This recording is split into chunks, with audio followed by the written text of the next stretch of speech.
Introduction to Instagram.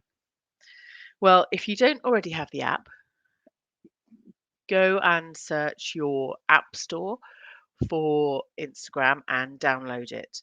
Now, to set it up, it's incredibly easy, but you need to know whether you want to set up a personal account or a business account.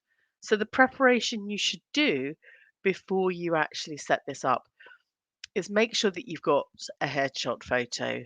Make sure that you know what name you want to use for your account and you know what username. When you're setting up your Instagram account, be mindful of your username choice. Now, if you want people to find you, it's a really good decision to use exactly the same username as your name. For example, I set up my son's account and we started with Ben's Balloons and realized that Facebook also needed to use something different. So I switched to Ben's underscore balloons so that both Instagram and Facebook had exactly the same username. So when you're sharing your content and your profile on other platforms or discussing them, it's really easy for someone to be able to find your name and your existence on all the platforms because you're using exactly the same name. Now, you may or may not know about Instagram Lives.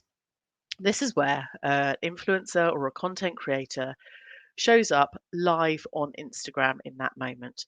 Now, lives allow you to ask questions. Now, if your name is clear and readable in two parts, you allow that live host to address you correctly, and it makes you feel good rather than them getting your name completely wrong and not being able to read it in that moment.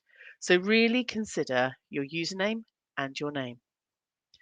That's it for introduction. I'll see you in part two.